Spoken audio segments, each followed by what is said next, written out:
Good afternoon, everybody, and thank you for joining us today.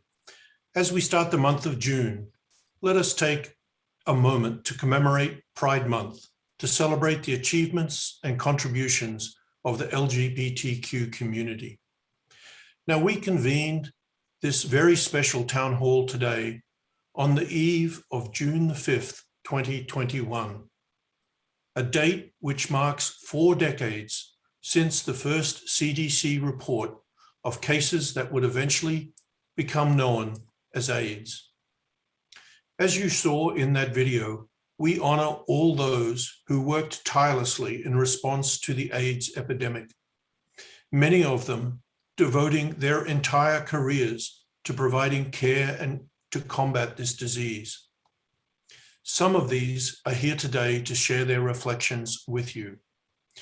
We dedicate today's town hall to recognize all those, whether working on the front lines or behind the scenes, who have been part of this unfolding story from the very start. San Francisco emerged as one of the epicenters of this medical mystery, and those working at UCSF and at the city's safety net hospital at then San Francisco General were soon confronting a public health crisis of epic proportions. It is sobering to reflect that AIDS has since claimed nearly 33 million lives worldwide. And this year, we have seen another viral pandemic take another 3.7 million lives so far. We mourn all of those who succumbed to these diseases, their families, friends, neighbors, and colleagues. Now, I came to UCSF in 1982 and remember how faculty, staff, and students rallied together in response, just as they did when COVID hit last year. Their strength, resilience, and collaboration with the city leaders, public health experts, community groups, advocates, and activists set San Francisco apart. Our partnership with the City and County of San Francisco has long been part of our shared 150-year history. It has strengthened our response to every major public health crisis, from the 1906 earthquake to the current COVID-19 pandemic, and every year in between.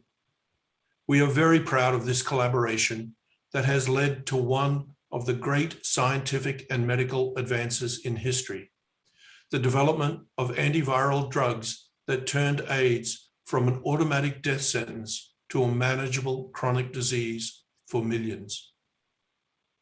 UCSF scientists, clinicians, and scholars bonded together to call for increased investment in basic and clinical research, public health policies and interventions, and education initiatives when national leaders were in denial or indifferent. It is this steadfast commitment to health that helped bring investment for scientific research that has led to many firsts here during the early years at UCSF.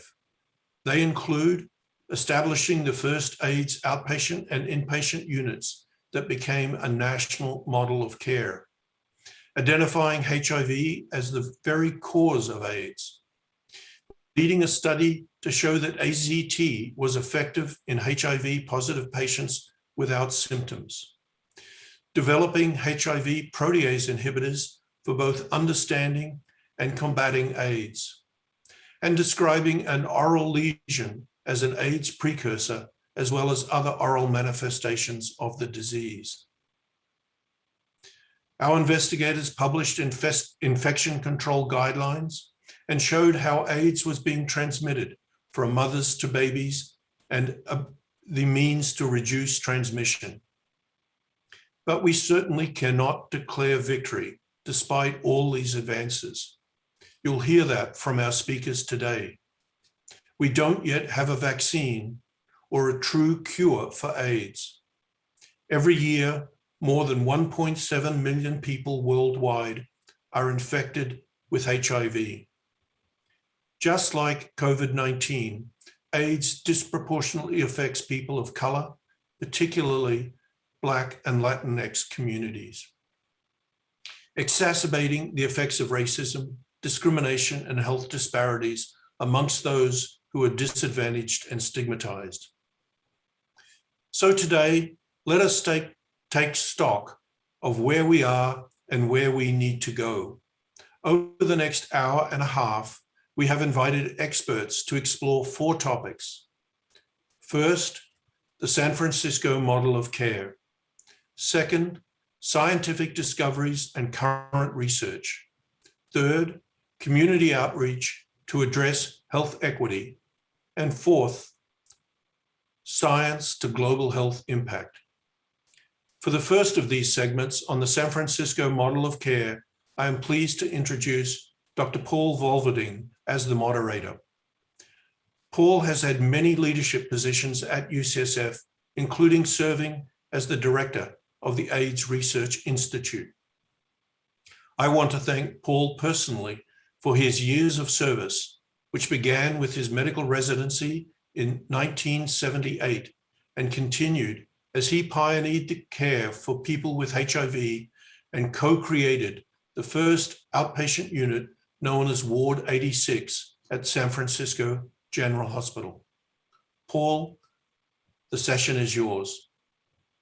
Great, Chancellor. Thank you very much. And before I start, thank you and the university, which has been such an international leader in all these responses, but also to remember Connie Wofsy, who was my partner from the very start with this, who unfortunately died just as the treatments that Sam was talking about became available. So we honor her. We have our panel today is going to talk about the San Francisco response, the model of care. And we have 3 people that can absolutely talk about what that is. And I'll introduce them before inviting them to make some comments. And we have a few questions that I'll pose by them. We'll go quickly so that we can have time for the other panels as well. First, we have Monica Gandhi. You've seen Monica in the video. She's a professor of medicine, infectious disease expert, chief of the clinic at SFGH. I still call it SFGH, I guess. And now she's also the director of the Center for AIDS Research. And she was last year the co-chair of the International AIDS Conference here that was unfortunately virtual. George Rutherford, our next speaker, is known, I'm sure, to everyone who's ever watched one of these town halls before. George is an epidemiologist, pediatric infectious disease, has worked with AIDS and now especially COVID since 1985 when he came here from the CDC. And his research interests are, again, epidemiology and prevention, both internationally and domestically. Finally, the third panelist is Cliff Morrison. Cliff is known to anyone who watched the video, the documentary 5B. Cliff was a clinical nurse specialist at the General when the first cases of AIDS became clear. As a clinical faculty faculty member of the School of Nursing, he was tapped to lead the creation of that world's first AIDS inpatient unit 5B, which is and remains, I think, although no longer up and running, remains really a model of how an institution can respond with compassion and love to people with a terrifying disease. So welcome to the 3 panelists. And I think I'll try to pitch this to the questions to each of you, and we'll see how we go. Monica, what do you think made the San Francisco model of care so special? Well, I think it was very special about the idea, what is San Francisco model of care, which is this conception that there would be wraparound care in one place. And not only did the founders of Ward 86, including yourself, but also many people on this call, think of that concept that there would be one place where we could provide social work, psychiatry, neurology, pulmonology, cardiology, so a lot of together services in one place, but it was carried on, meaning when the Ryan White Care Program was formed in 1990, in August of 1990, in honor of a young man who had died of AIDS. It was really the essential idea was that wraparound services would be provided for patients living with HIV through the Ryan White Care funding. And of course, Dr. Gooseby was the first executive director of the Ryan White Care Program. And then that carried on even more in terms of, for example, the PEPFAR program, which Dr. Gooseby also led from 2009 to 2013. But this idea that you would provide multiple services and a wraparound model of care at one place. And so what we have, though it was completely started and absolutely enacted before I started up at Ward 86, the things that we have done recently along those lines of the San Francisco model of care are in the last 4 years, really have 4 programs that are conceptually around that model, which is one, by Dr. Havler and others, the rapid ART program was started really with Ward 86 piloting that idea of starting ART right away when someone had a new diagnosis. We also started a PrEP clinic at Ward 86 in 2015. And then the third is really the Golden Compass program, which is a HIV and aging program. It really is for those who are above 50 because of accelerating aging phenotypes in people living with HIV. And it is very wraparound. There are cognitive classes, there are exercise classes, there are cardiology on site for this population, geriatrics on site, bone health, frailty health, and a lot that's together at one place through the Golden Compass program. And then the final attempt to work on this conception of the San Francisco model of care for a special population is the pop-up program, which started in January of 2019. And that pop-up program is a program for marginally housed patients in our city. Actually, 34% of our patients, specifically at Ward 86, are marginally housed, either homeless or marginally housed. And it is for that population that we started pop-up. Pop-up is, I think, really the San Francisco model of care for this population because it's trying to meet this population with whatever we can do to help increase virologic suppression rates. Specifically, the pop-up population are those who have not managed to be able to get on antiretroviral therapy and stay suppressed because of the challenges of homelessness. And so the people in pop-up who are enrolled into our program do not have virologic suppression at the outset. And we have a model of care where we have drop-in services at any time for them. It's in the afternoon. We have the same team who's available to greet them. And that same team of providers, social workers, and counselors and nurses actually are present there to greet them to provide primary care right then and there in the context of a drop-in visit. We also provide incentives and we provide pillboxes and we provide ways and supportive ways to help people stay on antiretroviral therapies. And we have had initial success in that program, in that small program of increasing virologic suppression rates. So for me, the San Francisco model of care is why I came to UCSF. I actually came as a medical student in 1995 to see what HIV care was like in the epicenter of the pandemic in the United States at the time. And all I wanted to do was come back to UCSF, which I did in 1996 as a resident, and I've been here since. And it's been a privilege to work with all of you with this wraparound care.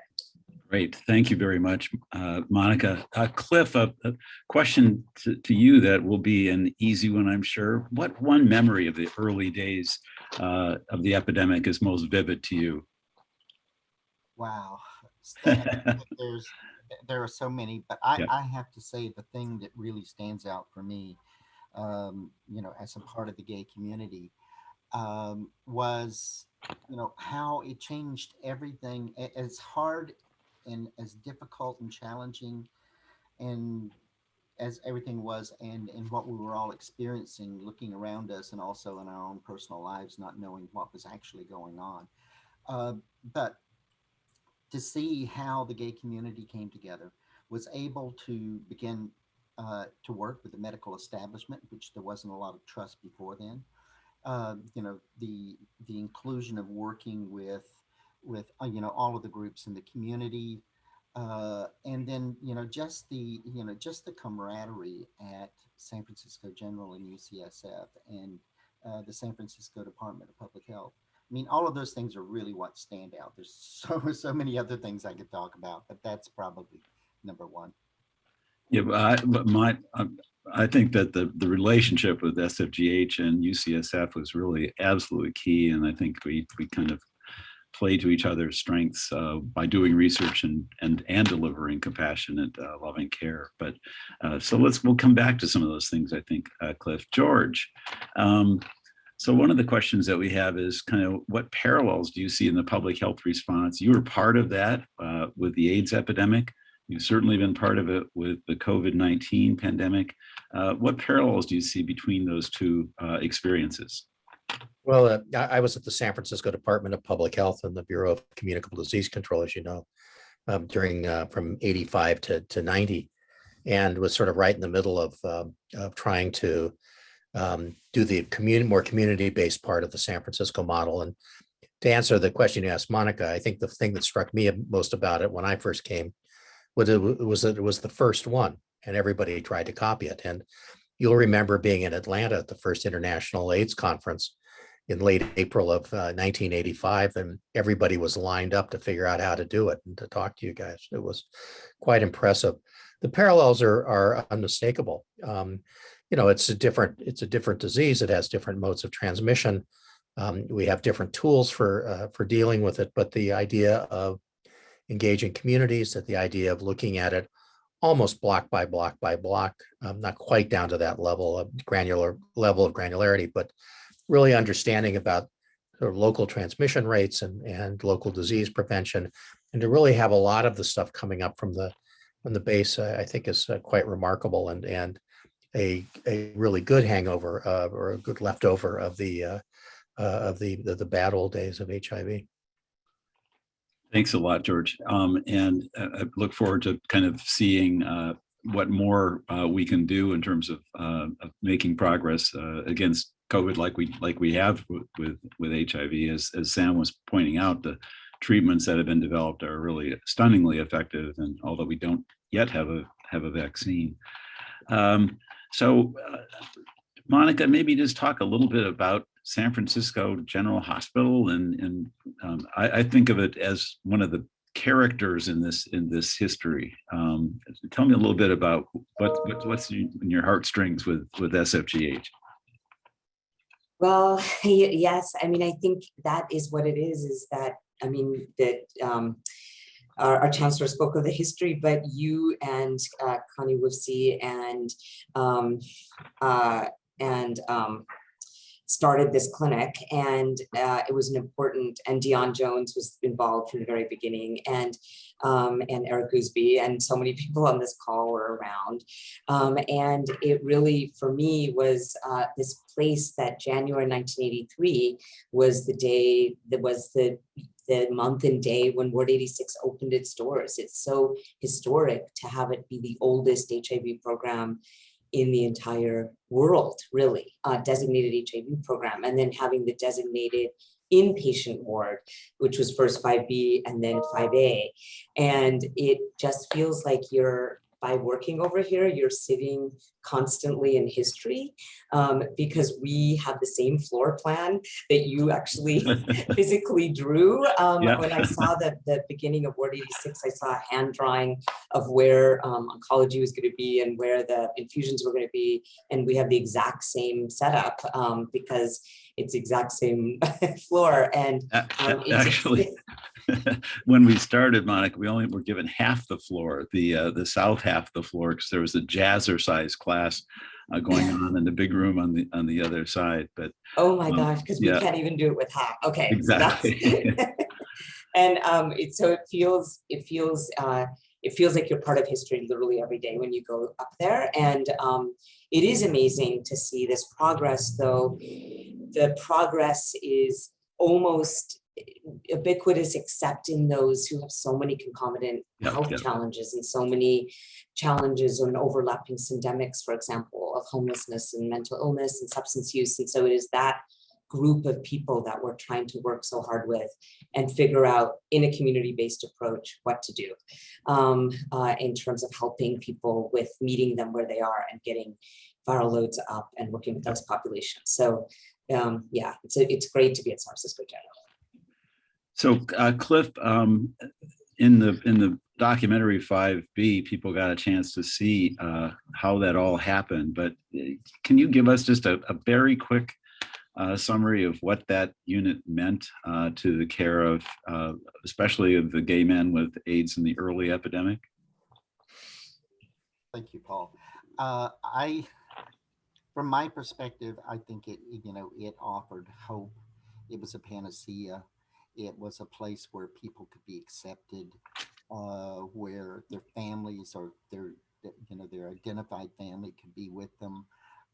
It just, so many of the rules got changed, and I think we humanized so much, and I can't say enough about the overall leadership that we had from the university, from the hospital, and the fact that you steered us through a great deal of this. Thank you so much. So I can't believe we're almost out of time, but for this panel. But George, tell people just briefly about the city clinic and the hepatitis vaccine trial that was going on here, and how that informed us in terms of the onset of the AIDS epidemic in San Francisco. One of the things I was assigned to do by CDC was to try and move this big cohort study down the line between 1978 and 1980. About 6,700 men had been screened for markers of hepatitis B to try and find people who'd never been exposed who could be in a vaccine trial. We conveniently saved, not I, the bloods were conveniently saved. And later on, as we could identify people and get their permission, we could go back and look at these serial blood samples and understand who became infected with HIV when the HIV antibody test was licensed, by the way, on Valentine's Day, 1985. So that became kind of one of the three big natural history studies of HIV, along with Warren Winkelstein's population-based San Francisco Men's Health Study and Andrew Moss's Ward 86-based more clinical sample. And at the AIDS conferences for multiple years, the three of us would go, the three studies would be presented in sequence and trying to really cobble together what the true natural history of HIV was and what the risk of advanced disease was given HIV, which was not at all clear at the time. And we learned that it was amazingly common in that population. And then we followed them and saw that it was essentially always fatal. Up to 76% of that cohort were infected. Yeah. So thank you, the three of you, for participating in this. We have so much more we could talk about, but we do have to move on. So it's my pleasure to introduce the moderator for the next panel on research, Steve Deeks, a close friend and longstanding partner in crime. Steve is a professor of medicine, a faculty member in the Division of HIV, Infectious Disease, and Global Medicine at the General. He's done HIV research and clinical care since 1993 when he finished his residency. And when COVID-19 hit, I think we all watched Steve pivot to really tackle using some of the same tools that he did so well with HIV to follow cohorts and really learn more about the disease process. So Steve, take it away. Thank you, Paul. Paul hired me for a one-year job back in 1993. And I started off in this amazing environment that he created where he brought in basic scientists and clinical scientists and community advocates and patients and the Department of Public Health and industry and everybody working on this this problem at that time. And so it was such an amazing experience. I've never left. And so what I have been tasked with here is to talk a little bit about some of the science that was done during that time. And we have three speakers spanning the entire history of HIV research, starting in the 1980s and then up to the recent time. The first panelist is Jay Levy. He's a professor of medicine in the School of Medicine, and he's a true hero in this story. His lab was one of the first to discover HIV back in the day, and he made many contributions. He mentored many people over the years, including Paul. And then we have Charlie Craig, who's a professor of pharmaceutical chemistry in the School of Pharmacy. And he's been working on this problem since the mid-1980s, and his lab in particular was well known for helping develop the protease inhibitors. And then finally, we have Rachel Ruteshauser, who's an assistant professor of medicine, a recent recruit to UCSF, who is an expert in the immune system.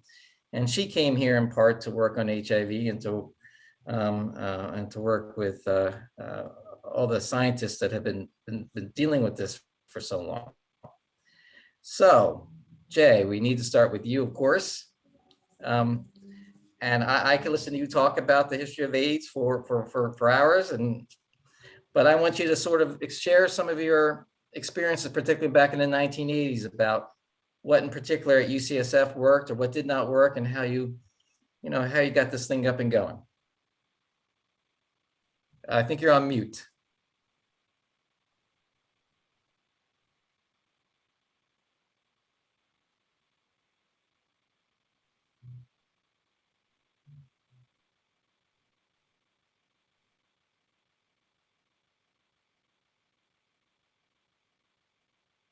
Charlie, do you want? Sorry, Oh, there we go. Fine. The mouse didn't work. Listen, first I want to thank the university, chancellor, so forth, having this event. It's really brings back memories for all of us, and it's wonderful to see many of my colleagues featured here. Back in 1981, as you said, we hit with this terrible epidemic. We didn't know it as an epidemic. And because I had been working with viruses, and particularly, well, viruses in general, our group, which was extremely small then, decided we'd try to find this virus as the cause. Well, I thought it was a virus. No one knew whether it was a virus, bacteria, or some other cause. And I have to say we were helped by Mark Conan having a clinic actually Mulberry, across the street, where we had everybody, Selma Dritz, Andy Moss, Paul, everyone came to discuss this mysterious disease. And it's sort of puzzling how long it took, but there were so many theories. And I think what worked, and I mentioned this to Steve in a note, that what really worked at UCSF that didn't in other institutions was how well everyone got along. We all worked together. There were, if there was any problem in turfs and so forth, we'd meet. In fact, we were a model, just like Wardby was a model for clinical. I think our approach to the basic sciences and the sharing of information, collaboration, was terrific at UCSF. And we had to fight the fact that the President of the United States didn't mention AIDS when it finally was known as that for at least 5 years. And we had some problems having all the support that would come from an administration. And I think that helped us to really come in and focus on areas that would be hopefully find a solution. So I remember that Larry Drew was convinced that the cause was a mutant of hepatitis B or some other virus. And so he took that area. I took the idea that this was a brand new virus. And what we would do is we would share the information. If it looked more like it was a mutant or something like that, Larry would handle it, and I would take some of the newer ideas. And what one might not realize is that we then had all these different animals that we had, even a ferret, when you see what's happening with COVID. And we would take blood that Paul would provide, or his group at San Francisco General, and inject some of the blood into these animals and see if there was any disease. Needless to say, there was none. And that's just, once we got our hood approved, which was also a bit of a drama in the early days, we were able to grow the cells that we took from subjects that had AIDS. And then later we were taking blood from subjects who were perfectly healthy, but we knew they had the virus because we had developed an antibody test. But essentially, that's rushing ahead. But I'd like to just give the tribute to the fact that we were working where we didn't know what the virus is. COVID, you know what the virus is. And we didn't even know. We argued it was virus. Others said it could be bacteria. Some said it was illicit drugs. It was very dramatic. And at Mark Conan's clinic, we had wonderful discussions, one of which, of course, was to say it was carried in by Haitians because we had Haitian refugees coming into Florida and they were infected. All these things had to be put in the right perspective. And of course, the only way you could finalize this was to determine what the real cause was. And we were helped in this, as George is great to talk here, but Andrew Moss, is that epidemiology told us that the virus was spread sexually, spread by mother to child, spread by intravenous drugs. So we knew we had to look in the blood, in genital fluids, and see if there's something there. And we were helped at the time, which is now they're having actually a program in recognition of the discovery of the enzyme reverse transcriptase, which was found in what we called, in my days at NIH, RNA tumor viruses. These viruses change their genetic RNA into a DNA and become part of the genome of the cell. That's really important to know because that should be a major theme in terms of treatment and vaccines. But essentially, it did it through this enzyme reverse transcriptase. If we didn't have that recognition, it would have been really tough to find this virus.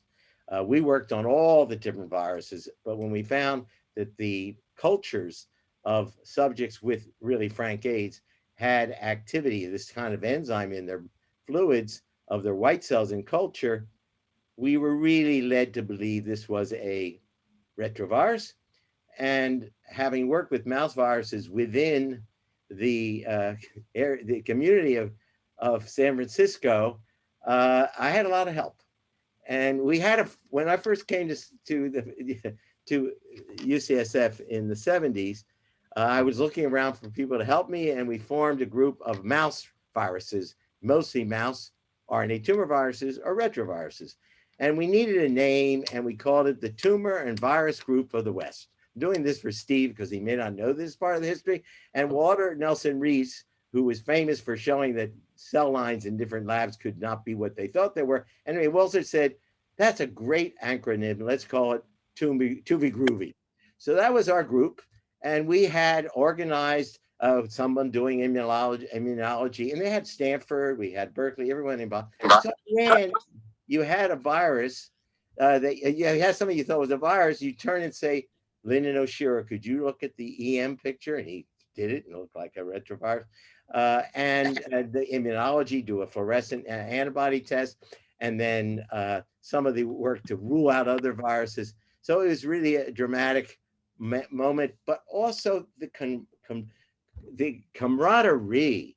I mean, you needed Paul, we'd call him on the phone. We needed Connie, we'd call her. You had everyone communicating, but I have to say why. Because we were a limited number of people. There was no funding from the government. Actually, our funding came from Willie Brown because he said, I think he knew it was a good idea. He formed some money for us. And I'm just looking at the time. This is a famous story where he flew. Well, we didn't fly, so we paid our way. 5 or 6 of us went down to Los Angeles in his office, where he gave us 6 secretaries on an electric typewriter. I'd never seen one of them. And he said, you've got 20, you've got till this afternoon to come up with a budget. I did virology, Dan Stites did immunology. Everyone had a different program. All the universities in California were represented.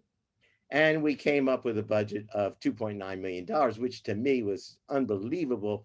And I guess I can say, I got up and I said, probably we should be careful about putting in this kind of budget. And they all said, sit down, Levy. And I did. And Willie Brown got us the money within 2 or 3 months, which was remarkable. Now that also was tough. I didn't know any of these stories. What? No, I didn't know any of this stuff. Well, it's part of it. Like Paul has a legend of everyone who's worked in HIV can see. And we were relatively young then. Some were really young, but and it was just for me, it was an experience that allowed me to get to understand, know the multidisciplinary approaches to infectious diseases, and to appreciate the power that was there as young people at UCSF. So I'm assuming, Jay, so that story about that collaboration is key, I think, to the history of HIV then and it is today. And I'm just gonna see if I can bring others into the discussion here. Charlie, you were also there working on some of these problems in 1985. I'm assuming you agree with what Jay was saying. You want to expand on that? And you were on mute. Oh, it's tough to Sure, get. sure. I'll try and keep it short. But yes, the collaboration was key. Having people like Jay who were willing to accept an assistant professor who is trained in chemistry to come and work in this area, and with Paul, who took me to Ward 86 and showed me what the problems were, and to go to the community in the Castro and meet Randy Schultz and to try to just explain what we were working with and what we were trying to do were very influential for me and have allowed me to stay here and made me stay here, because I haven't found that kind of environment anywhere else. But eventually someone had to not only discover the virus, but start to intervene with it. And coming from a chemistry background, I felt that was a really good opportunity. Perhaps myself and a lot of our other colleagues could step up and contribute. And that's where I've got to give a shout out to the NIH, because they had the foresight to, even though initially they weren't on board, when it became clear that this was a virus and there were targets to go after, the NIH stepped up, and Marv Kasman in particular, who was a had biophysical training, said, okay, pharmaceutical companies aren't doing this. They're not stepping up to do it. There were reasons why pharmaceutical companies weren't. Some didn't want the stigma. Others didn't see the business model that was quite short-sighted, but understandable. But then the NIH said, let's get folks to work together, fund these teams, and UCSF had a team. And so fortunately, I was able to lead a team of people who knew much more about things than I did, including folks like Harold Varmus, Bob Stroud, fantastic people, Peter Coleman, to try to go at this drug discovery effort in a rational approach. And what came out of it is structure-based drug design. And I was fortunate enough to be able to work on proteases, and it was an honor to work with the people that I did. But we were doing it in the context of the virology that was surrounding us, and people like Jay and folks like Bill Rudder at Chiron. And it was this merging, which Jay has already referred to, that allowed things to move so fast and so collaboratively with limited number of resources to have an impact quickly. And if you look back now, the targets, not just protease, but reverse transcriptase integrase, came out of NIH funding that then got pharmaceutical companies to see that this is a really good model to go after. And that model was then applied to other diseases, hepatitis B, hepatitis C, and essentially now COVID. Absolutely. So I need to bring Rachel into discussion. Rachel, you're building your career on the shoulders of the science that has happened here in this culture. Do you want to share your perspectives, real quick? Yeah, I mean, I think this idea of collaboration and bringing different groups of people together with different expertise is definitely something that I see here at UCSF, particularly in kind of the HIV cure research that a lot of us are involved with. Because you have the kind of the virology side of things where you want to understand where the virus is, what cells it's in, where it's in the body, what it's doing. And then you have the immunology side of things, trying to figure out how to incorporate the immune system, get the immune system to fight HIV. And then of course, the kind of clinical translational side of things where, what are the therapies we're going to develop and how are we going to do that? And we all need to work together and we all need to kind of inform each other's research. And I think a lot of that research in those areas has directly, as people said, informed, of course, COVID research, COVID vaccine research, therapeutics, understanding the virus and the immunology, and vice versa. So a lot of what we're learning from COVID is coming back to us. But I just wanted to say, I think one of the things that really enables that at UCSF is the fact that, we have all these structural supports like the ARI and CFAR and a focus on kind of team science, but the people are really what make it, right? So I had early conversations with Steve, with Mike McCune, with Paul, with Mark Jacobson, people who were doing research in the early days, and hearing all about what kind of motivated people. Of course, that sort of, for us in the younger generation, I think those are maybe not exactly our personal stories, but they become woven with our stories and they become part of why we do the work. And we all kind of come into this research with our own personal sense of mission and reasons why we do it. We may have kind of the clinical side, like I'm a physician scientist, I see patients at Ward 86, I'm very much want to see a cure for them. We may be connected to queer and activist communities ourselves and kind of feel this mission of wanting to do something broader for the better good of people who we care about. Or we may just really want to understand the complexities of T-cell biology and of virology, and kind of are really riddled by these deep biological things that HIV brings up about virology and immunology that apply not just to HIV, but to everything else. And so this shared sense of mission, I think, is what I feel today in HIV cure research here at UCSF. Thank you, Rachel. Those are beautiful thoughts, and they highlight the connection between what we do in the clinic and the laboratory with the community. And I think one of the greatest contributions UCSF has made to medicine in general is that we generally bring the community advocates to the table in almost every major decision. And now, of course, that happens all throughout medicine. And I'm going to turn it over now to Margarita Lightfoot, who is an expert in these areas, and she's going to chair the next panel. She is a professor of medicine and a chief for the Division of Preventive Medicine, Preventive Science, and a director of the Center for AIDS Prevention Studies, and the director of the UCSF Prevention Research Center. And she conducts a lot of community-involved research and designs, and is going to discuss how we are approaching many of these issues, including health equity. Margarita?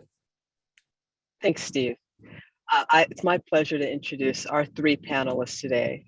First is Donald Abrams. He is a professor emeritus of medicine who worked in the field of HIV as an assistant director of the UCSF Positive Health Programs at ZSFGH. He also served as the chair of the Community Consortium, a professional association of more than 200 primary care providers that were treating Bay Area patients with HIV.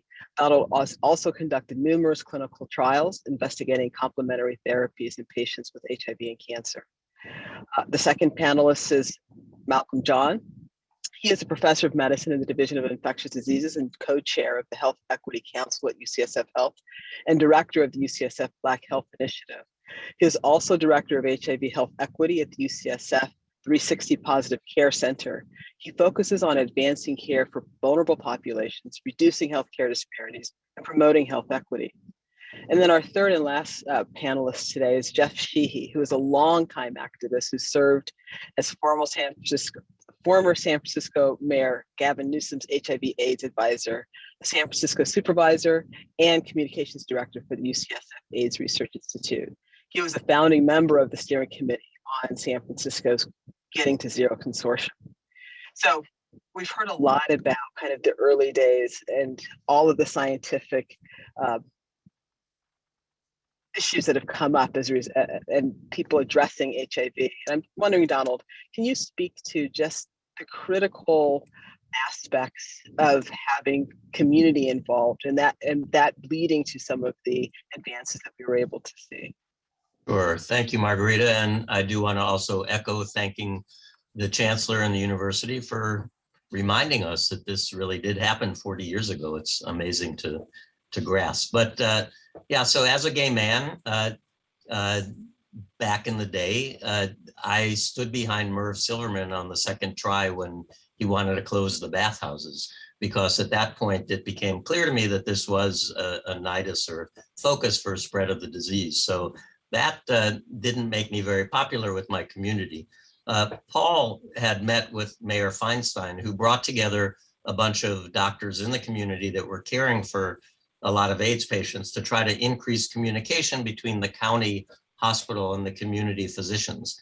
And after Paul went to the first meeting, he came and said, "These are all your buddies from the gay doctor group. Maybe you should take this over." So that began the so-called County Community Consortium, ultimately shortened to the Community Consortium, where we would meet monthly at a different hospital around the Bay. And first we did education. We brought, everything was new.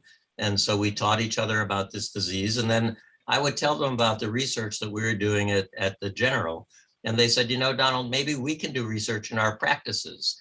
So that's what led us to develop this consortium of community physicians and the county practitioners, because we were called the county hospital back then, into a practice-based research network. And funding became available from the American Foundation for AIDS Research for this endeavor. And subsequently, the NIAID under Tony Fauci developed a program called Community Programs for Clinical Research on AIDS.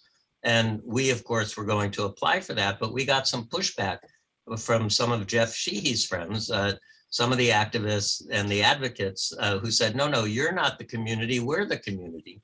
And I said, no, many of us are gay men and women too. So we're as much community as you activists. And what we did then, we applied for funding, we got funded, but we created the first ever community advisory forum, where we brought these folks, the activists and the advocates, as well as patients living with HIV and AIDS, onto our board to advise us.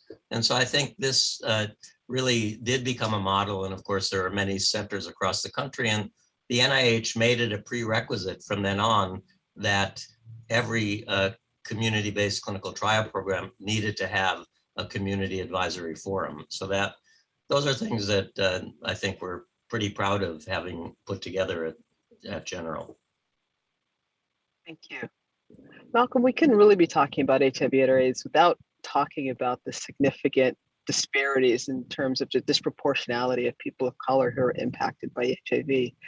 Can you speak a little bit to why that is and some of the things innovations you all have done to really address those inequities?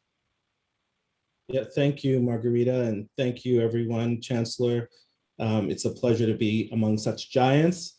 And, it's a great question, Margarita. I think we all understand that health disparities affect the Black African American population across a range of illnesses, reflecting a lot of structural issues. There's been a lot of conversation around structural racism and how it manifests in folks interacting with the health system, a lack of trust and longer-term engagement for optimal care for many with HIV or at highest risk of HIV, in addition to issues around closed social networks that became a factor in some of the high prevalence of HIV that we saw among Black men, particularly Black gay men, when I was a trainee here in '97 and then faculty in 2000. At that time, I had taken on the job of director of the HIV clinic at Parnassus, and was listening and seeing this information and listening and reaching out to partners like the Black Coalition on AIDS, now known as Rafiki, and really folks reflecting that there wasn't a space or a place for men of color, and particularly Black African-American men, who were having a disparate outcome, a disparate risk and prevalence, focused solely on that population from a clinical perspective. A lot of support groups in the community, not a clinical entity. So went to the HIV Care Council and was able to get funding for our Men of Color program that was modeled around the San Francisco model that was discussed earlier. And I think that was a critically important move for me and for our patient population, whom we've cared for now over the years, up to at its height about 189 patients between that and our Black Center of Excellence. And in that program today, we've seen huge success by partnering with community, really using that community-driven focus to start this initiative, partnering across silos with groups like Rafiki, like Baby Hunters Point Foundation, Blessed Side AIDS Foundation, the General, and Shanti came, and Kuan Yin back in the day came and did on-site therapy, and this holistic wraparound, one-stop shopping really made a difference with folks who looked like the community, or at least were more diverse than traditional clinics, and really had a focus on this population. And Today we're so happy to say that our men of color program viral suppression rates are about 91%, similar to the general clinic, and that's compared to about 87% in Blacks in San Francisco. But it's so much more than viral suppression. It's really about how engaged folks have been. Some of these patients have been with me my entire career here. And I think that's critically important and was a real important carryover lesson when we look at COVID.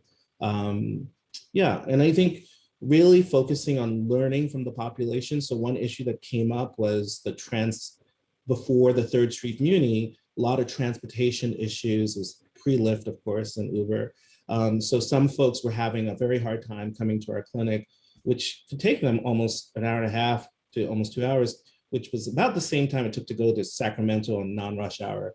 And from those conversations, we developed an urban telehealth model before telehealth became so widespread, and was having dedicated lines to Positive Resource Center, dedicated lines to BCA, now Rafiki. And that model won the first American Academy of HIV Medicine Technology Award, along with Rafi Landowitz down in UCLA. So I think learning from our community helped bridge this gap, but ultimately it was about trust building, utilizing partnerships with groups that are in the community and work well with the community, engaging them in our multidisciplinary team, doing a lot of in-services in the community and vice versa, listening and learning from the issues that were raised. Again, some of our support groups were in the community. We were at Gussie's Chicken and Waffle before it closed. We're now at the African American Cultural Complex for one of our support groups. So really embedding ourselves in the community, I think, has been really important. I hope that answered the question. Thanks, Malcolm. Yes, that community partnership is so key. Jeff, I'm wondering if you might reflect on this as a community activist, because HIV had been impacting traditionally kind of marginalized communities. It really did require communities to lead the way. And I'm wondering if you could reflect on the importance of that in the HIV/AIDS response, and what we've learned from that, and that we could then harness for other kinds of healthcare issues such as COVID. Thank you, Margarita, and it's great to see everybody. I worked with so many people on this call for so many years, and it's been such an honor to work with them. I have to say that when I think about where we are, I'm filled with, frankly, a profound sense of shame. I look at what's happened with COVID, and I look at the statistics, and then I look at who's impacted by HIV and AIDS, and it's the same people. And what did I do to change that? I've been active, 25 years, and yet the disparities that exist in access to healthcare are so stark and overwhelming that all of us who are working really, we need to slap ourselves awake. And it's so great to hear from Malcolm and the work that he's doing to really get access to care. The idea that you're an hour and a half in a city that's 7 by 7 from your clinic, and there's no way to get you there. And then you wonder, why is it, with between 5 and 7% of the population, 20% of the new infections in San Francisco last year were in the Black community? Why is it the last 2 years, the population that's had the highest number of new infections is the Latinx community, which is not, it's twice what their percentage of the population is. And the same thing has happened in COVID. And I think what I'm beginning to realize is that our healthcare system is fundamentally broken. We're just not delivering care to people. We have the tools. Why there's an infection in San Francisco when we know that if you're treated, you can't pass the disease, you can't infect somebody.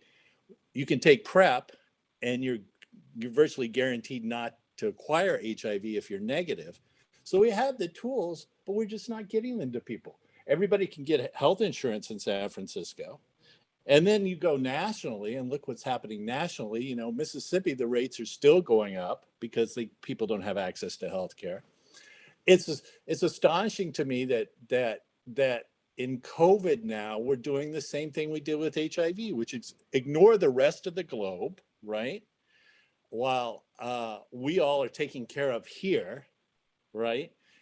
And then, a decade from now, maybe everybody will have access to an affordable COVID vaccine. Maybe, because that's what we've seen with HIV.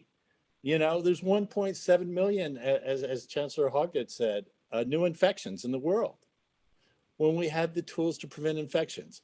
And it's just the disparities. And I just get this sense that so many of us, I walk the streets of San Francisco, the masks are off, people are vaccinated, right? And this disease was just a speed bump for them. For me, to be honest, right? Because I got vaccinated, I have access to healthcare. And yet you only have to go a few blocks in any direction to find people who aren't getting that same level of care. So it's really hard to look back and feel like we've moved that much forward because we've left so many behind. And as a society, we're not getting better. I think we're getting worse. Thanks, Jeff. That's a good reminder, right? We've come a ways, but we have a long way to go. Malcolm, do you want to reflect on what Jeff said in terms of and as well as you, Donald, access to care? What do we need to do at this point in order to really adequately address the health disparities that we're seeing? Yeah, no, I mean, I think Jeff dropped the mic there, and I want to thank him for that. I think that real quick vignette about trust and how race or racism in medicine impacts disparities. I mean, I think the chancellor had a speaker not too long ago whose premise was that all disparities persist because of our own biases within the health system, and how even with new technology, how those are applied can be biased. And, I know a colleague whose entire family for 50 years do not get vaccinations because a matriarch went in for care, a vaccination, ended up in the hospital and died. And I asked what happened, and they're like, we don't know, so we assume it's the vaccine. But physicians never talk to that poor Southern Black family. And so 50 years worth of people have not been vaccinated. This is the issue of trust in our communities. And I think we need to find a way to be better partners that includes non-transactional partnerships, not just when we have a study, not just when we want a focus group, but really thinking about building those ongoing relationships and amplifying the work of those in the community already doing work instead of coming with a new initiative every time. Like, how can we build and integrate our work and enhance this sort of community-based medicine and research, centering Black voices that are not traditionally heard in this case within our advisory groups and committees. And of course, the other obvious things about workforce diversity development, building the pipeline. And I will say that COVID has helped catalyze some of this. And we see Diane's work with United in Health, our work, BHI, Black Health Initiative with the San Francisco African American Faith-Based Coalition, but also there's sort of work that's happening with like Mega Black SF and the Black African American Leadership Council, working more on racism as a health issue, but working with the city policy on universal basic health and reparations. And you see Black Leadership Council working at the state level for a Black prosperity agenda. I think we really need to think about how do all of these groups working in their wheelhouses align across common missions or goals. And I think that that's the future. If we're really going to crack this nut, is really thinking across and much more broadly the different elements that impact health in communities of color, prosperity in communities of color, food insecurity, economic, broadband, housing, et cetera. So kudos to Jeff for his comments and to some of the excellent work being done by Diane and others. Yeah, I think we could talk for another hour, another day for this. And thank you, Jeff, for really reminding us. We could pat ourselves on the back, but we have a long way to go. Thank you, Donald, Malcolm, and Jeff. We have to move on just because of time. So let me introduce our next esteemed group of a couple of speakers who will be in conversation with each other.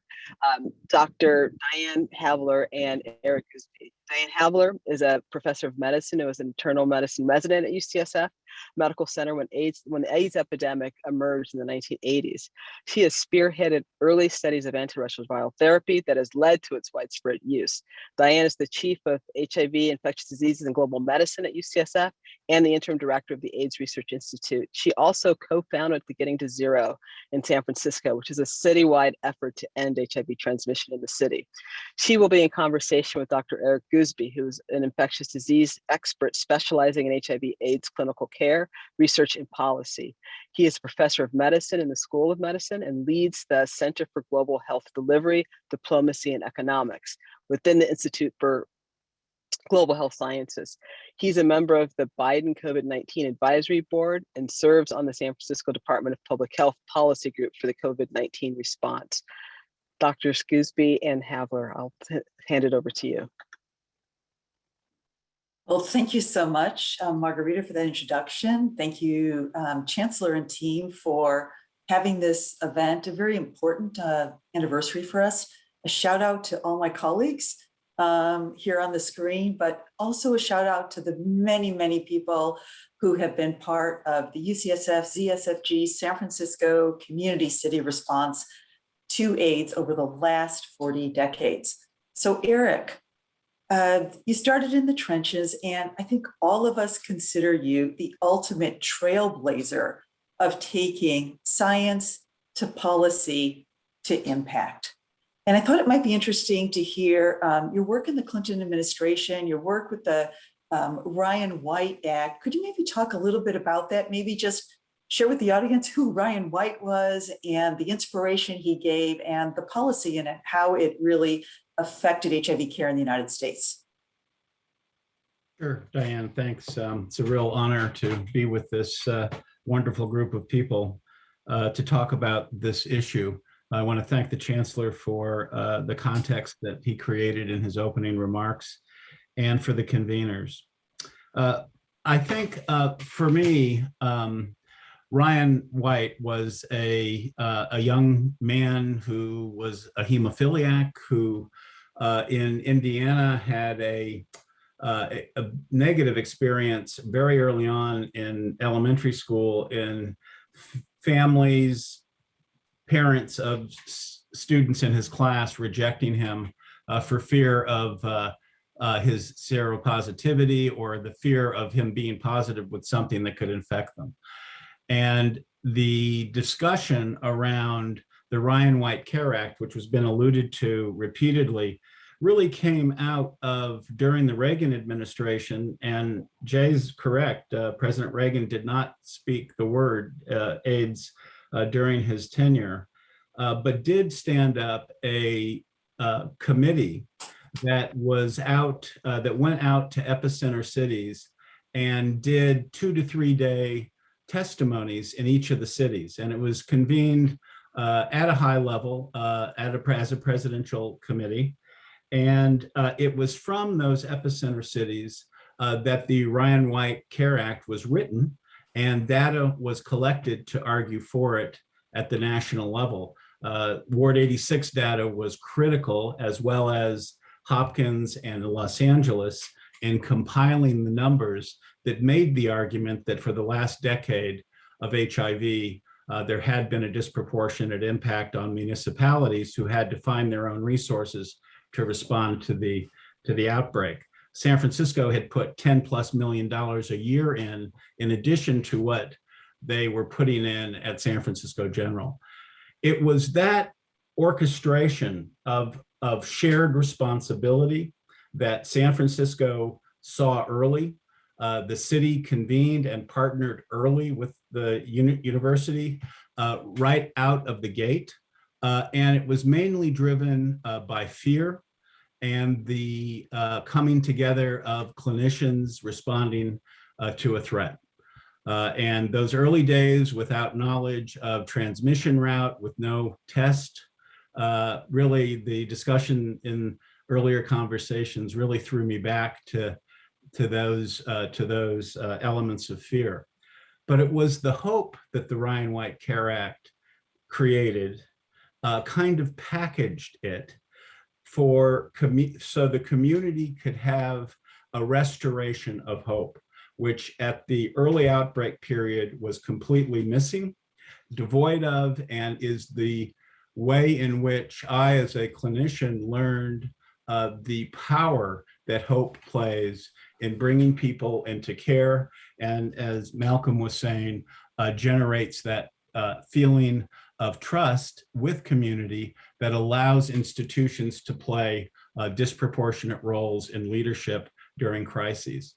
And I think UCSF and San Francisco, that model was real, and Ryan White was the vehicle, the motor, the resource that allowed it to go to 72 other cities in the United States.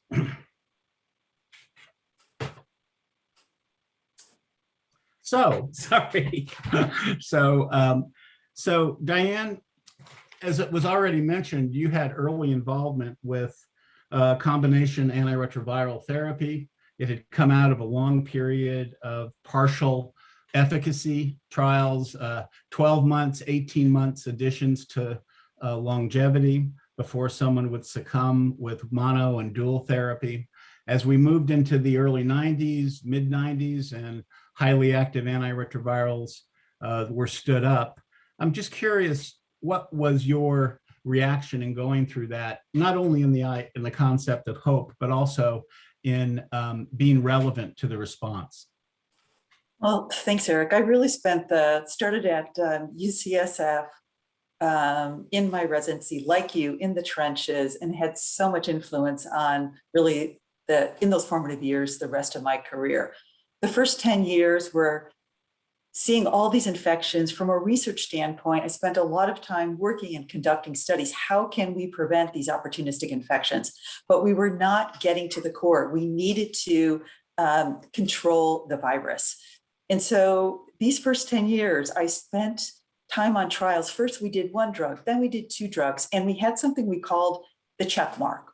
And in essence, what it was is we would measure the levels of the virus, it would go down, and then it would go back up.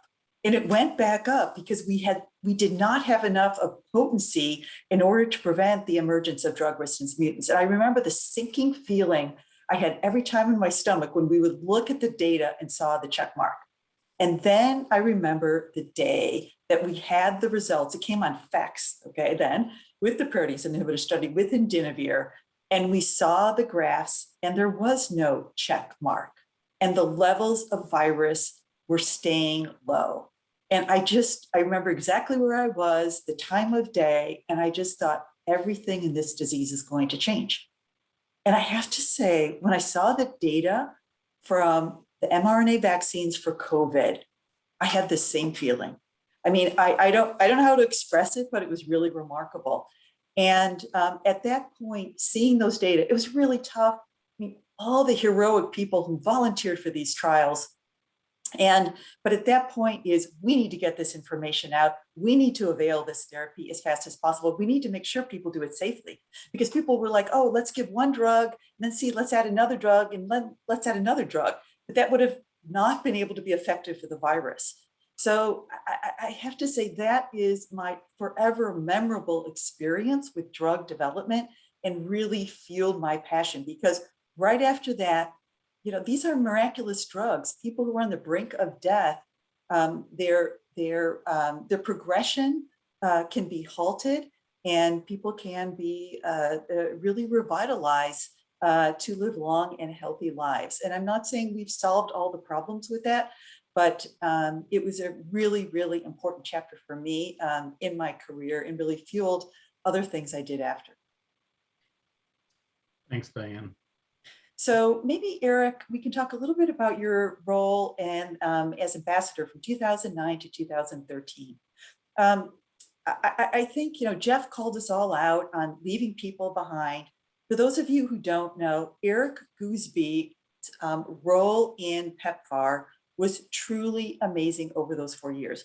And I just want to, there's a beautiful tribute from Tony Fauci to Eric. And this is what he said: under his leadership, millions of lives were saved, And the notion of an AIDS-free generation went from a fantasy to an attainable goal. Eric, tell us what that experience was like for you and how you took this information of this new triple drug therapy and really worked to ensure it wasn't just limited to be giving in the United States. Yes, thank you for that question. It was really very much part of seeing science not inform policy, not be translated into program, and not have the outcome or the impact that it should have for the populations that needed it. I think the frustration that Jeff referred to for those in the United States being covered with care and those outside of the United States, that disparity, that north-south disparity was very evident in HIV and very much bubbled to the forefront when effective antiretrovirals were made available in the mid-90s. It precipitated a shift in the conversation from one of, isn't it unfortunate that we can't figure out a way to get these treatments to people who need them when they really weren't transformational. But once they were transformational, the ethics of the discussion changed to ethical or not ethical. And as a resource-rich country, what is our shared responsibility in trying to decrease that disparity that was so evident?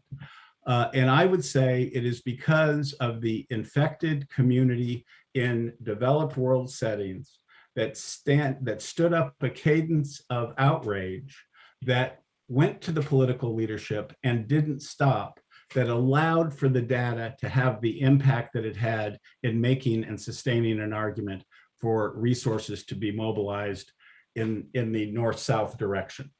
And I think my role as ambassador enabled me to see how vulnerable all of the early 3-4 year efforts with PEPFAR standing up treatment capability created about 1.7 million people on treatment. But PEPFAR's ability to expand that treatment capability was not realized until the second and third kind of waves of PEPFAR transformation, based on the fear that the countries had no ownership of the programs were not sustainable, and indeed they were extremely vulnerable to a withdrawal of support from the United States. And that dynamic really energized me to bring community in at the PEPFAR planning and implementation level in country to explicitly unpack what a shared responsibility is with partner countries in moving these programs forward to a sustainable point. So that was it. Great, thanks, Eric. Yeah, so I know that you and Susan were co-founders of the Getting to Zero effort in San Francisco, a similar response to an acknowledged disparity. And I'm curious what your thoughts were in starting that organization and how you feel about your accomplishments with it. Well, I think just to make a very long story short, and many individuals really deserve credit for starting this, and including with Jeff Sheehy and Dionne Jones. And I think something from Getting to Zero said, you know, here in San Francisco, just like we were called out, like, are we really doing all the things we can do? And we were not. This was in 2013. So one of the lessons, it's so important, if you want to effectively respond to a pandemic, you need to bring community, science, and policymakers all into the same room, and the private sectors. And our goal was to reduce the infections in San Francisco and better the lives of people living with HIV. And using this collective impact approach, when the numbers were completely flat in the United States, we saw a 60% reduction in HIV in San Francisco. But you know, it's not good enough. And right now, Getting to Zero, our focus is equity and figuring out how we can reach the people we haven't reached. So I know we're just a little bit over. So Eric, thank you. What I'd like to do now is to introduce Lisa Cisneros, who you heard at the beginning, who is going to chair the Q&A session. So over to you, Lisa. Thank you, Diane. So we've been asked to acknowledge the contributions of social and behavioral scientists at UCSF, namely Susan Folkman, Margaret Chesney, Tom Coates, Jim Sorensen, John Waters, and others. Can you begin, Diane, by commenting on that? There is absolutely no way we would have made the progress that we have made in AIDS without those individuals named. As said, it's not just about the number of the virus, it's being suppressed. It's about the whole person. It's about understanding the person. And we have been truly in San Francisco, have been the leader in the social and behavioral sciences since the very beginning of this pandemic and continue to do so. Great. Anyone else want to comment on that? Paul?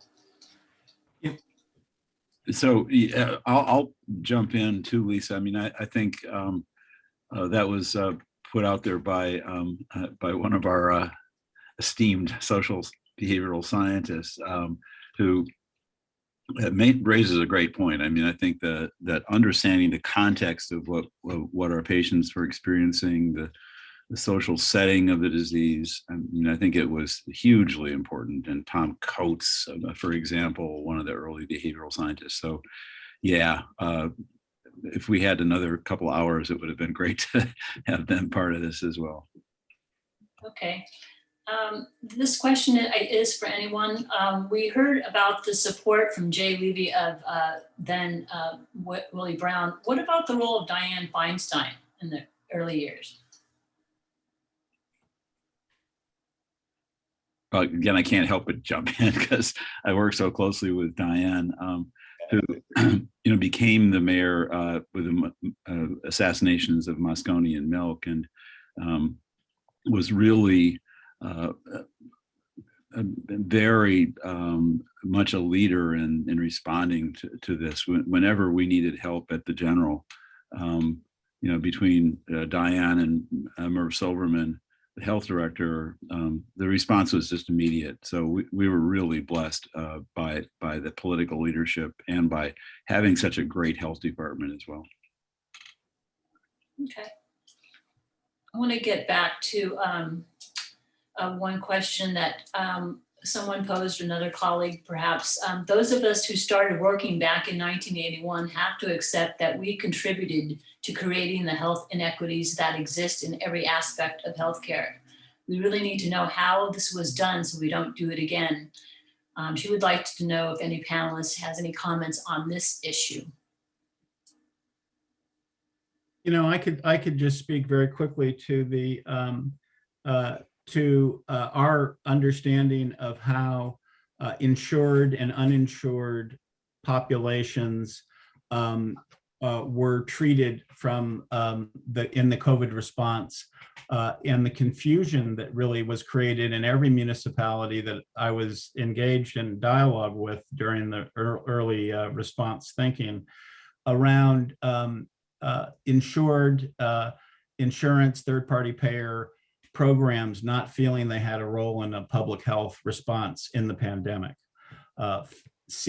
Actually trying not to be viewed by the local response as part of the response, and the understanding of why they felt that way about themselves and what it means about our healthcare system. As Jeff said earlier, it is a reflection of a broken system that cannot respond to a emergent crescendoing threat, and would take the first reflex to look for the reasons why they really don't have a mandate to help orchestrate the response. All of them came around, but it was a dialogue that took weeks and mostly with lawyers. So I think it's something for us to take ownership of as providers of care. What is our role in managing and informing that conversation? Great. I'd like to return back to Jeff. Jeff, what are your goals for the future and getting to zero, and how are you staying engaged? Well, I'm not engaged with getting to zero. When I went to the Board of Supervisors, I stopped doing that.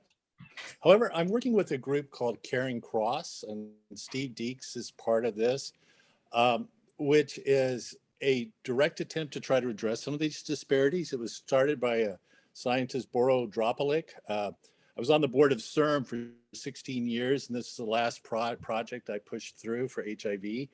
And what they are doing is creating a framework by which these new gene therapy technologies can be accessed in the developing world. So Boro has worked with the company that he used to work for. He's now running this nonprofit in order to transfer the reagents and the knowledge. He's working in Uganda, he's working in India to resource limited settings so that they can uptake these technologies, CAR T-cell therapies, hematopoietic stem cell therapy. So they're looking at oncology. This trial would be an HIV trial that they hope to do in Uganda. They're looking at beta thalassemia, at sickle cell. And I find that to be very exciting because we have all this great new technology, but who's going to get it? Who's going to be able to access it? And this is something that could be transferred to these settings, especially doing it now where we can train people to be able to do this. Some people already have various aspects of this technology, about being able to systematically use our research funding to do work in those countries so that we can have capacity to be able to share these technologies is really exciting to me. Great. This one's for Charlie Craig.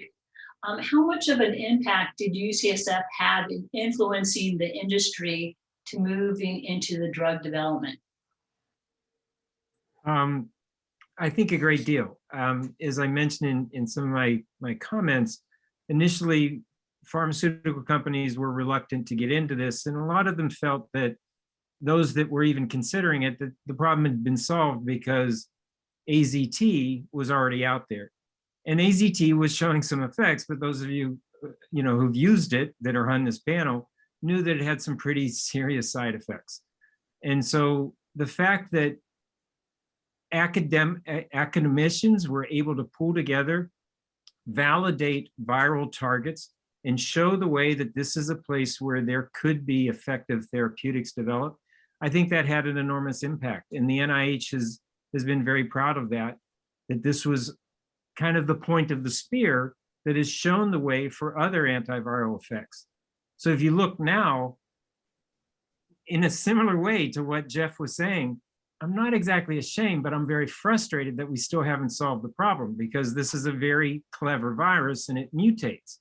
So now, how about targeting the host, right? Go after factors in host and also the efforts of trying to get a vaccine. Pharmaceutical companies are engaged in this. And so they were very reluctant before, now they're working hand in glove with a number of academicians to really try and solve the problem. So there's much more to be done, but AIDS has been the tip of the spear so many times in showing the way in terms of how to treat these viruses. Great, and this is for anyone who wants to answer it. Can you speak to the early years and the fear and the stigma of treating patients in the early days?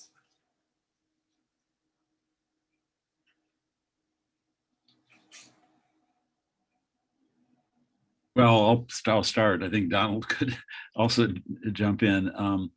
Yeah, so I didn't personally feel that much stigma here in San Francisco. I felt it more when I was in other places where people would kind of recoil from shaking my hand or something because I was an AIDS doc.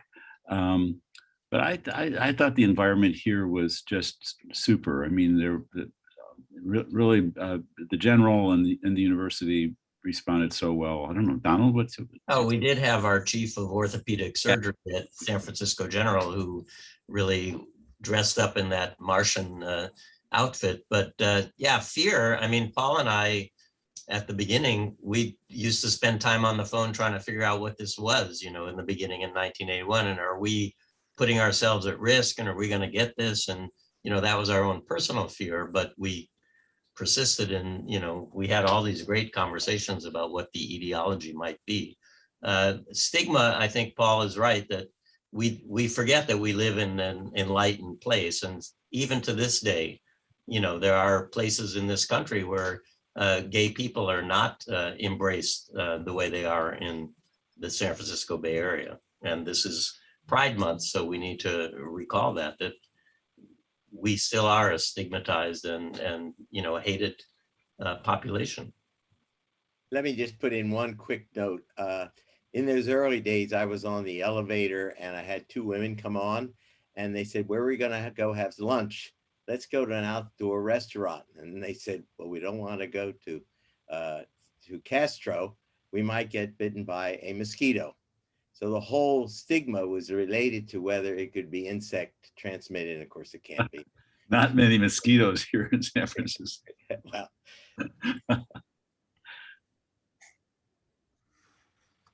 and I wonder if Cliff can talk to how he had to recruit people to volunteer to serve in the first in. Is he still on? Okay. All right. Since he's not on it, Diane, any comments on that last question? We have a long ways to go globally with this pandemic and the other pandemic we're dealing with. And unless we address these issues head on around the world, I always think about there's, a partially controlled pandemic is not enough. And that's what we have with HIV. We have a long ways to go. And that's clearly what we have right now. Great. And with that, I'm going to turn it over to Chancellor Hockett for his closing comments. Thank you, Lisa. And let me thank all of the speakers for this remarkable hour and a half. The history that's been written by all of you is something that I hope you take the appropriate pride for. We've heard that there's still much more to be done, and those on this call and others that they've trained an army really around the world will pick up the banner and charge on. So I hope everyone that's been listening just realizes what a remarkable treat this has been to listen to these pioneers over the last 90 minutes. So thank you all. I'd like to end by personally expressing my appreciation to Jay Levy, who is retiring in July after an amazing half-century of AIDS and cancer research. Jay first came to UCSF as a resident in 1971, and he's since received many honors and awards for his outstanding contributions to science. So Jay, our very best as you move on to the next stage of your career, and I know you'll remain very closely associated with UCSF. that was very kind. Thank you, Sam, very much. Thank you, Jay. I also want to thank all of you who are on this town hall for all that you do in our UCSF community, for your efforts in achieving our mission every single day. And to members of our community who are listening in to this town hall, who work closely with us and inspire us to improve health in our community. And with that, I wish you all a very happy evening. Thank you for tuning in.